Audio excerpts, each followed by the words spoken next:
Buen día. Continuamos entonces con nuestra clase, con nuestro tema de medidas de resumen para variables cuantitativas o para variables que presentan escalas cuantitativas, como lo hemos venido definiendo nosotros. Esto simple y llanamente como repaso, habremos dicho que la estadística, bueno, nos proporciona los principios de las herramientas para emitir juicios sobre poblaciones o muestras, en este caso para resumir, para buscar un valor que represente esa serie de datos. Describe las características de un conjunto de datos para obtener conclusiones sobre los mismos, para poder caracterizarlos específicamente, para poder describirlos a través de unos números. En la clase anterior habíamos visto entonces cómo calcular esas medidas de tendencia central, media, mediana y moda. Nuevamente repasando, tenemos acá el procesamiento de los datos, va a depender de la evaluación global de los mismos. Y la escogencia de la técnica de análisis va a depender del propósito que tengamos en el estudio, de la información sobre la recogida de datos, la escala de clasificación de los mismos y el número de eventos que hemos eh, recogido. De acuerdo al propósito del estudio, si el estudio es descriptivo, entonces lo que buscamos es resumir las características del grupo, del conjunto de datos que tenemos, para presentarlo a través de una variable o de pocas variables, es decir, que sean más manejables. Variables, en este caso nosotros ya las definimos como media, mediana y moda, y que puedan ser representativas de la serie de datos o del conjunto de datos que tenemos ahí. Por el contrario, si el estudio es comparativo, lo que buscamos es investigar si existen diferencias entre los grupos estudiados, generalmente como respuesta a la presencia o ausencia de un factor, es decir, buscamos tratar de contrastar hipótesis para poder comparar si la presencia o ausencia de ese factor está asociada con la ocurrencia o no de un evento en particular, de un evento en salud. Lo que decíamos con relación al número de eventos estudiados es que si son pocos, si son menos de 20, lo podemos trabajar con lo que llamamos datos sueltos o series de datos no agrupadas. Y cuando tenemos eventos que son numerosos, más de 20 por lo general, trabajamos con lo que llamamos serie de datos agrupados, aunque eso es relativo, ¿no? O si se pudiera trabajar hasta con hasta con 30, 40 datos aproximadamente. El problema es que al final de esta clase vamos a explicar un poco cómo se trabaja con los datos sueltos y en algunas oportunidades es difícil pues trabajar con más de 20, 30 datos. ¿Okay? Sin embargo, se puede trabajar, entonces están lo que nosotros llamamos los datos agrupados y que vimos en la clase anterior específicamente para poder calcular las medidas de tendencia central y las medidas de posición. Vean acá algo que nosotros entendemos bastante bien porque tiene que ver con la nota, ¿verdad? Con las calificaciones que nosotros vamos obteniendo en en unas asignaturas. Por ejemplo, si nosotros estamos en un curso en el cual tenemos 6 asignaturas, aquí podemos ver las calificaciones que han obtenido 6 estudiantes en las diferentes asignaturas de ese curso. Como podemos ver, el estudiante número 1 tiene un promedio de calificación de 10. En este caso todos tienen la misma calificación, un promedio de calificación de 10 puntos. Pero cuando vemos al estudiante número 1 y el estudiante número 6, por ejemplo, vemos que entonces este está más concentrado, de hecho está en toda la media, mientras que este está más disperso, es decir, los datos están muy alejados. Eso es precisamente lo que nosotros buscamos con las medidas de dispersión que vamos a ver a continuación. Tratar de ver cómo se hayan distribuido los datos alrededor de un promedio o de un valor central. Por eso es que en la clase anterior calculábamos los valores de tendencia central y en este vamos a ver cuán distantes están esos valores cada uno en relación a un valor central que es el promedio. Entonces las medidas de dispersión, como hemos venido diciendo, lo que buscan es específicamente determinar el grado de variabilidad o dispersión de un conjunto de datos dentro de una muestra con relación al valor de tendencia central que hemos calculado para esa misma muestra que es el promedio. Si el valor de la dispersión es pequeño, la variabilidad es muy poca, los datos se encuentran muy cerca al valor de la media aritmética o promedio. Caso contrario, si el valor de la dispersión es muy alto, la variabilidad también es mucha y los datos se van a encontrar muy alejados del valor de la media aritmética o promedio. Quiero nuevamente reiterar que nosotros acá estamos utilizando la estadística siempre como una herramienta de análisis. Entonces, estas definiciones que tenemos acá debemos siempre interpretarlas en función del dato o en función de la investigación que estamos haciendo. O sea, no tienen un valor per se desde el punto de vista estadístico que yo diga, bueno, la dispersión es 3 o la dispersión es 8. Es un 8 con relación dentro o en contexto, en el contexto de una investigación que nosotros estamos haciendo. Ahí es donde adquiere utilidad la interpretación de las medidas de tendencia central y sus medidas de dispersión. Entonces, específicamente, ¿cuáles son las medidas de dispersión que podemos o que vamos explicar acá? El rango o recorrido, que se puede representar por la R mayúscula, la desviación media, la desviación típica o estándar, que como ustedes saben se representa con la S, ¿verdad? En cursiva, la varianza, que se representa como la S en cursiva al cuadrado, y el coeficiente de variación de los resultados. Volvemos nuevamente a nuestra tabla de los niveles de colesterol en sangre en pacientes de un hospital X en Venezuela para el año 2002, que es la que hemos venido estudiando y con la que calculamos nuestros valores de tendencia central. Igualmente identificamos el valor mínimo, el valor máximo, restamos y obtenemos el rango y por ahí volvemos otra vez a tratar de empezar a construir nuestra distribución de frecuencia. Sin embargo, antes de comenzar a construir la tabla, vamos a hablar primero de qué es el rango, la primera medida que conseguimos, que es el rango. El rango es la diferencia que existe entre los valores extremos de una serie de datos o muestras, diferencia entre el valor máximo y el valor mínimo. Es muy poco, es facilísimo de calcular, ¿verdad? Porque es una suma, es una resta específicamente, o sea, es ubicar el valor máximo y el valor mínimo, restar y de ello vamos a obtener lo que se conoce como el rango, es decir, que es como la amplitud de datos que hay entre el valor mínimo y el valor máximo. Sin embargo, vean ustedes acá estas dos series de datos que tenemos aquí, el rango es 11 y en esta otra es el rango es 11. Y aquí tenemos 1, 2, 4, 6, 8, 12, 1, 2, 3, 4, 6, 11 y 12. Realmente el promedio es el mismo y el rango es exactamente el mismo.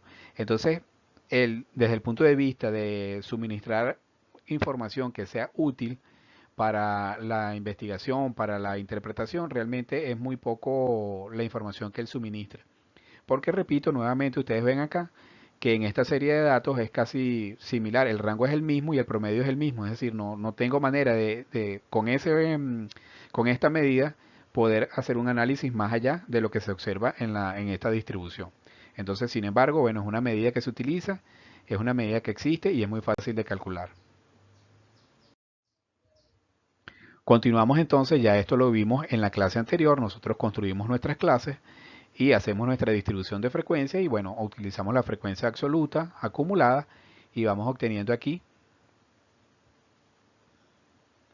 multiplicamos el punto medio por la frecuencia absoluta y obtenemos la sumatoria. Con ello calculamos, al dividir la sumatoria del punto medio por la frecuencia absoluta entre el número total de datos, vamos a obtener el promedio. Acá está. Sumatoria del punto medio por la frecuencia absoluta entre el número total de datos, obtenemos el promedio, en este caso era 197,98. Es la media aritmética o promedio, es decir, el valor central de esa serie. Ese es el número en promedio. Cada paciente tiene 197,98 miligramos de colesterol por decilitro de sangre. Sin embargo, unos estarán más alejados u otros estarán más cerca de esa medida. Eso es lo que nosotros queremos calcular a través de las medidas de dispersión. Entonces, pero sin embargo, este es el valor que representa la serie de datos. Y aquí tenemos, vamos a explicar un poco cómo se termina de construir esta tabla que tenemos acá, qué otros datos obtenemos de aquí y cómo podemos probar si estamos trabajando bien. Hasta aquí no hemos hecho nada nuevo. Hacemos nuestra distribución de clases, preparamos nuestra clase, hacemos nuestra distribución de frecuencia, es decir, cada dato lo vamos a ir distribuyendo de acuerdo a los niveles que aparecen aquí. Calculamos nuestro punto medio de la clase y aquí, este sí es una construcción nueva. ¿Qué hacemos aquí? Aquí restamos el punto medio menos el promedio. Y vean ustedes que entonces tenemos valores negativos y otros valores positivos. ¿Por qué? Porque habrán, en este caso, pacientes que tendrán un valor superior al promedio y otros que tienen valor inferior al promedio. Sin embargo, una vez que obtenemos esta diferencia, ¿verdad? Esta resta, esta diferencia, nosotros debemos multiplicar cada uno por la frecuencia absoluta. ¿Por qué? Ya lo hemos dicho, para poder considerar el peso que tiene cada una de las frecuencias, cada una de las clases, cuántas observaciones hay en cada una de las clases. En este caso hay 2, aquí hay 6, aquí hay 5, es decir, Entonces debemos multiplicar la frecuencia absoluta por la diferencia para poder hacer una consideración exacta de la diferencia que hay en el grupo. Cuando nosotros multiplicamos este que está acá por la frecuencia absoluta, tenemos esta columna. Si nosotros sumamos esta columna, el valor nos da 0. ¿Por qué? Porque como ya les dije, hay valores positivos y valores negativos.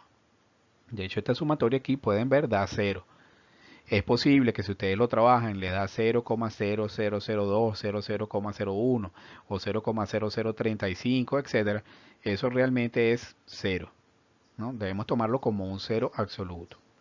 Entonces, si nos da 0, esta que está acá nos da 0, significa que estamos trabajando bien. Entonces, aquí la primera consideración que debemos tener es, bueno, ¿cómo eliminamos el 0? Una de las maneras de hacerlo es elevando al cuadrado. ¿Quién elevamos al cuadrado? La diferencia, solo la diferencia. Porque si elevamos al cuadrado la diferencia por la frecuencia absoluta, estamos elevando al cuadrado tanto la diferencia como la frecuencia absoluta. Entonces lo que debemos elevar al cuadrado es única y exclusivamente la diferencia. Entonces 23,98 por 23,98, ¿verdad? Para elevar al cuadrado nos da 575,04. Así hacemos con cada uno de estos valores. 16,98 por igual da 288,32. 9,98 elevado al cuadrado nos da 99,60 y así sucesivamente para cada una de las diferencias. Una vez que hemos elevado al cuadrado, ¿verdad? Una vez que lo hemos elevado al cuadrado, lo volvemos a multiplicar por la frecuencia absoluta. ¿Por qué? Nuevamente debemos considerar el peso que tiene cada una de las observaciones en cada una de las clases. Y aquí obtenemos entonces la diferencia del punto medio menos el promedio elevado al cuadrado por la frecuencia absoluta. Eso es lo que tenemos acá. Y eso es lo que sumamos. Y entonces tenemos la sumatoria de los puntos medios menos el promedio elevados al cuadrado por las frecuencias absolutas. En este caso tenemos aquí 7828,96 es el promedio. Es la sumatoria, perdón, es la sumatoria de la diferencia entre el punto medio menos el promedio elevado al cuadrado por las frecuencias absolutas. Entonces, ¿para qué nos sirve o para qué hicimos esa tabla? Bueno, vamos a calcular ahora la primera medida, que es la varianza. Mide la desviación promedio de los valores individuales con relación a la media aritmética. Es el cociente, es decir, es la división de la suma de los cuadrados de la diferencia de cada valor y el promedio entre el número total de observaciones que tenemos en la muestra. Es decir, esa sumatoria que nosotros calculamos en la tabla anterior, al dividirla entre el número total de eventos que tenemos o el número total de datos que tenemos en esa muestra, nos da como resultado el valor de la varianza. Veamos. Aquí tenemos. Entonces fíjense ustedes que es la sumatoria del punto medio menos el promedio elevados al cuadrado por la frecuencia absoluta. Es decir, ese era el valor que teníamos en la tabla que presentamos anteriormente o que acabamos de construir entre n, que es 40, ¿verdad? Entonces es 7828,96 entre 40 nos da 195,72. ¿Esto qué es? Es la desviación promedio, es decir, la diferencia que hay entre los valores elevados, pero este está elevado al cuadrado. Es decir, si nosotros aquí pusiéramos o utilizáramos las variables, la identificación del dato, entonces esto sería los miligramos de colesterol al cuadrado en sangre entre los decilitros al cuadrado de sangre. Es decir, eso es un valor que no existen porque no pueden estar elevados al cuadrado. Por ello entonces es que debemos calcular la raíz cuadrada. Entonces la raíz cuadrada de ese valor nos da otra medida. La desviación típica o estándar indica la variabilidad de los datos con relación a su promedio o media aritmética, como hemos venido diciendo. Cuán alejados están o cuán cerca están de la media aritmética. Se calcula obteniendo la raíz cuadrada de la varianza. Entonces aquí tenemos la fórmula, ¿sí? La desviación estándar entonces es la raíz cuadrada de la varianza. En este caso tenemos acá el valor y nos da como resultado 13,99. Una vez que ejecutamos esto nos da 13,99. ¿Eso qué significa? Bueno, es 13,99 la diferencia con relación al promedio. 13,99 que miligramos de colesterol por decilitro de sangre. Es la diferencia con relación al promedio. Y ya vamos a ver cuál es su utilidad y cómo lo utilizamos. Volvemos nuevamente a nuestra tabla, ¿verdad? A la que venimos construyendo. Fíjense que aquí les puse ya cómo se construye esa diferencia que no estaba en la anterior, pero aquí sí la tenemos. Entonces cada punto medio que hemos calculado acá lo vamos a restar de 197,98, que es el valor promedio de nuestra muestra. Entonces aquí nos da 23,98, 16,98 y así sucesivamente para cada valor. Si nosotros multiplicamos, reiteramos, multiplicamos nuevamente esta diferencia por la frecuencia absoluta, obtenemos este valor y al sumarlo nos da 0. Para eliminar entonces estos valores negativos, la otra alternativa que tenemos es no tomar en cuenta el signo, es decir, tomarlo en valor absoluto, 47,96. Y ahí obtenemos otra sumatoria que tenemos aquí. Con esa sumatoria vamos a calcular otra medida de resumen, es decir, otra medida de dispersión, que es la desviación media. Y aquí lo tenemos, más sencilla. La desviación media es la sumatoria de la diferencia entre el punto medio menos los promedios por la frecuencia absoluta entre n. Y aquí nos da 11,32. Fíjense ustedes que la desviación media siempre subestima, es decir, estima por debajo el valor de la desviación real. Es la desviación de datos con respecto a su promedio. Es decir, cuando uno dice la desviación de los datos es cuán distante están de los datos. ¿Sí? ¿Cuál es la distancia promedio que hay? La distancia promedio, eso es muy importante también, porque al final sigue siendo un promedio de las diferencias que hay en relación a cada uno de los valores que tenemos en esa muestra. También quería acotar que en algunas publicaciones, ¿verdad? En estadística también aparece aquí como n-1. Eso tiene una significación desde el punto de vista estadístico, pero no es que afecte mucho el cálculo de los datos. Es por si lo llegan a revisar, si aparece así en algún material que ustedes revisen de estadística, puede aparecer entonces como n-1. Eso tiene una explicación estadística, pero reitero, no lo vamos a trabajar nosotros a este nivel. Luego tenemos otra medida de dispersión, que es el coeficiente de variación. Entonces es el cociente que expresa la desviación típica o estándar, es decir, la desviación estándar como una proporción del promedio o media aritmética. Es útil para hacer comparaciones en las cuales la desviación estándar se ve afectada por las unidades de la muestra. Entonces fíjense que es una proporción que puede ser, si se multiplica por 100, como ya hemos indicado en clases anteriores, si lo multiplicamos por 100 obtenemos entonces un porcentaje. Entonces el coeficiente de variación termina siendo el porcentaje, ¿verdad? O la proporción del promedio en relación a la media aritmética. Y aquí lo tenemos. La desviación estándar, ¿cómo se divide entonces entre el promedio? Es una proporción, ¿verdad? Del promedio y lo multiplicamos por 100 y obtenemos entonces nuestro coeficiente de variación. En este caso, para la serie de datos que nosotros tenemos, el coeficiente de variación es de 7,07. Podemos indicar con esto que es una variación muy baja, es decir, los datos se pueden encontrar o se encuentran por lo general muy cerca de la media o promedio. O sea, no hay muchas diferencias, las diferencias no son muy grandes. Y lo vamos a ver nuevamente cuando expliquemos un poco más adelante cómo se presentan las curvas. Sin embargo, lo que les decía, ¿para qué es la utilidad? Si nosotros aquí hacemos la pregunta, ¿cuál de los dos valores tiene una mayor dispersión? Es probable que al ver que la desviación estándar aquí sea 100.000 y aquí 1000, digamos que los glóbulos rojos tienen mayor dispersión, ¿verdad? Sin embargo, fíjense que los glóbulos rojos son 5 millones y su dispersión son 100.000. Mientras que aquí los glóbulos blancos son 10.000 el promedio y su dispersión es de 1000. Es decir, este presenta una mayor dispersión, aunque aparentemente, ¿verdad? No sea así. De hecho, vean ustedes, cuando nosotros hacemos acá, le damos clic, aparece el coeficiente de variación para la muestra de los glóbulos rojos es de 2%, mientras que el coeficiente de variación para la muestra de los glóbulos blancos es del 10%, es decir, este es más disperso que esto que está acá. Esa es la utilidad, ¿verdad? Me permite hacer comparaciones. De hecho, se categoriza un poco en algunas publicaciones, se dice que menos del 25% del coeficiente de variación significa que la dispersión de datos se puede considerar como baja. Incluso pudiéramos decir que están muy cercanos al valor de la media. Si es entre 25 y 50 se puede decir que es medio, ¿verdad? Están un poco dispersos, están un poco alejados.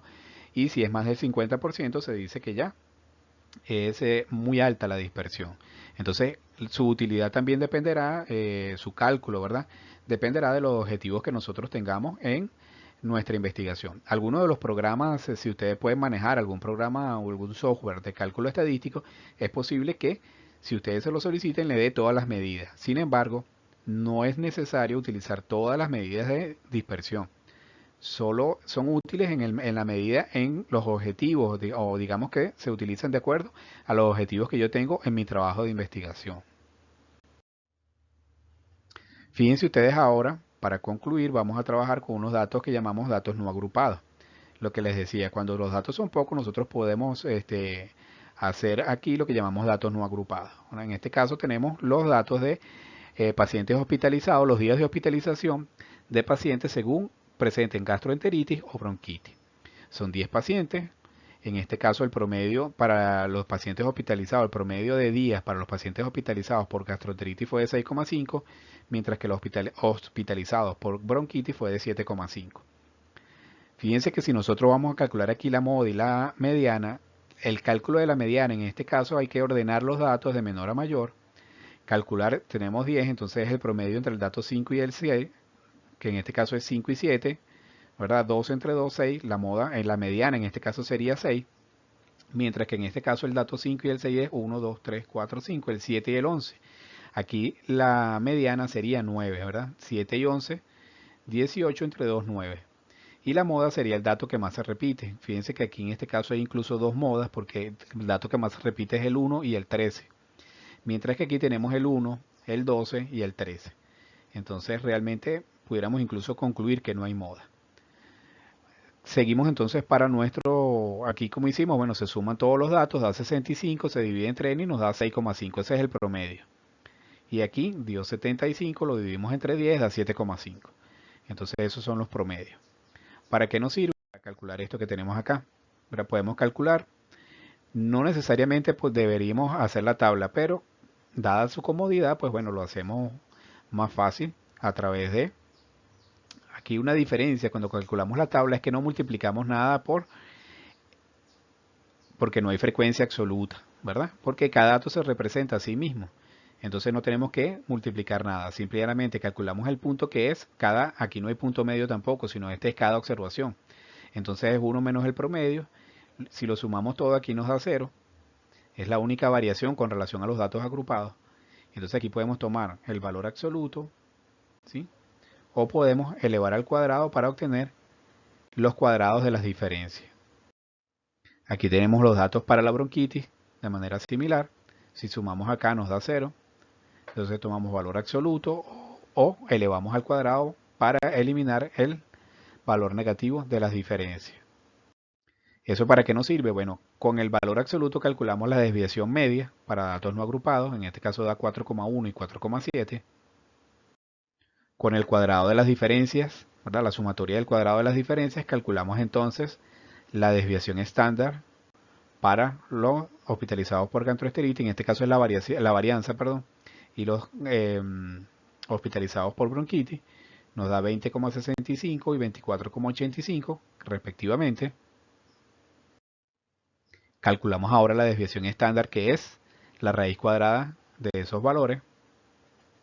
Nos da 4,54 y 4,99 respectivamente. Calculamos su coeficiente de variación y fíjense que en ambos casos dio muy alto. Recuerden, es la desviación estándar entre el promedio. Desviación estándar entre promedio. Y aquí lo tenemos, da 69,85 y 66,53.